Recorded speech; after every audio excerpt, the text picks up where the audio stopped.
Welcome to this explainer on navigating anxiety. Today we're zooming in on Chapter 6, Don't Worry. We're going to completely strip away this comfortable illusion that our worry is just, planning or preparation. Instead, we're digging right down to its true root. If you've ever found yourself wide awake at 2 a.m., mentally trying to manage the entire universe, well, you're absolutely in the right place. Let's get right into it. Now, before we even think about analyzing anyone else's anxiety, we've got to start by piercing our own hearts with a pretty profound diagnostic question. What future am I trying to secure? Because I am not yet resting in the Father who knows. As the source material makes crystal clear, we really can't offer wise care to others from a safe distance. We have to let this truth search us first. So, that brings us to Section 1, the Kingdom of What If, rehearsing a fatherless world. This is where we see exactly how worry builds a tiny, false empire right inside our minds. To really wrap our heads around this, we need to completely redefine the struggle. Because worry, it's not just some fleeting emotion or a quirky personality trait. It's actually an act of imagination, of worship, and of attempted sovereignty. The text describes it so perfectly as a small liturgy of control, where we're basically trying to secure what only God can ultimately hold. It's a deeply spiritual reflex, And we all face a pretty wild paradox here. Think about it. Anxiety loves to mask itself as vigilance, right? It claims to be just responsible preparation, putting on the work boots, carrying the clipboard, getting things done. But in reality, it's a counterfeit providence. It's our own heart attempting to play God, literally imagining a future where the Father's faithful presence just doesn't exist.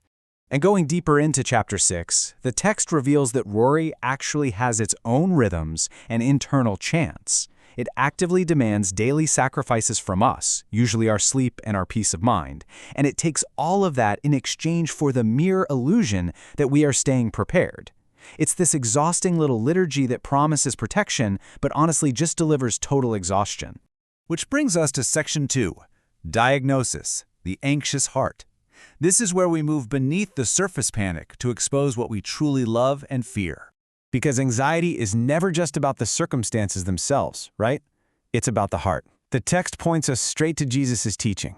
Where your treasure is, there your heart will be also. He teaches us that our anxiety is actually a window. It exposes the specific treasure we're obsessing over at 2 in the morning. Basically, whatever you are terrified of losing, that is exactly what you have functionally lodged your security in. If we were to let our worries speak its real sentence out loud, it would sound exactly like this. It all depends on me. If I lose control of this, I lose everything that matters. Wow. That reveals functional self-rule right there.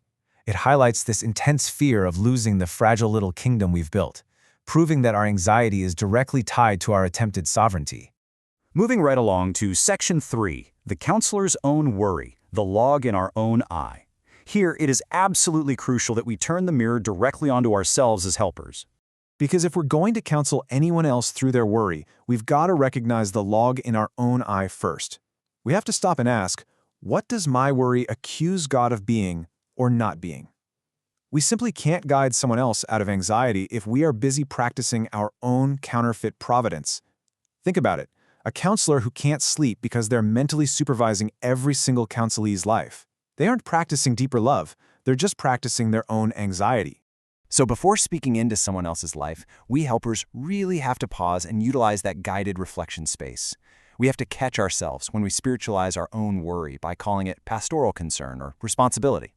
We've got to let the truth become a lamp in our own inner room before we ever try to hold it up for anyone else. And that leads perfectly into Section 4, Tenderly Reorienting the Heart, Comfort Before Correction. Once we've checked our own hearts, how do we actually help the anxious person sitting across from us? While we do it by tenderly reorienting their heart, leading with comfort way before any correction. I absolutely love how the text outlines Jesus' pastoral response here. He doesn't just look at an anxious person and bark, "Stop it." No, he gives reasons, not empty slogans. He points to the earthy, everyday reality of ravens and lilies. He emphasizes the Father's proven knowledge and care. Instead of just demanding blind compliance, he completely re-narrates reality to give that worried person a brand new field of vision.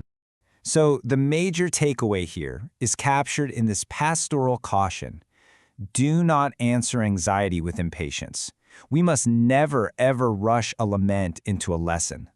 A psalm can be entirely faithful long before it feels resolved, An anxious person needs to be met with deep, tender comfort before you ever try to redirect their gaze. Finally, we arrive at Section 5, Practical Kingdom Obedience, Modest Steps Forward. Let's look at how all of this builds into highly actionable steps for daily obedience. Because true biblical care doesn't just leave you floating up in the clouds, it grounds you right in the middle of everyday life under uncertainty. This 4-step pastoral sequence they provide is incredibly practical. First, you name the specific feared loss. Second, you trace it down to the treasure buried underneath it. Third, you rehearse God's concrete care. And fourth, you take the next faithful step. It's a sequence that safely relocates a person's trust instead of just shaming them for being afraid. For the week ahead, the sources suggest these practical actions. When worry surfaces, and it will, you don't need to make some grand spiritual declaration. Just simply pray, Father, you know. Then deliberately choose one small, ordinary act of kingdom obedience for the day. That could be serving someone, finally resting, forgiving a grudge, or literally just giving thanks. It's all about practicing daily obedience right in the midst of uncertainty. As we wrap up this explainer, I really want to leave you with this provocative thought directly from the text. I want you to ask yourself right now, what is one small kingdom I'm trying to keep from collapsing today? Challenge yourself to identify exactly where you might need to surrender your own little kingdom of what if back to the Father who knows. Thanks so much for joining me on this deep dive. I truly hope it helps you see your own heart with fresh eyes today.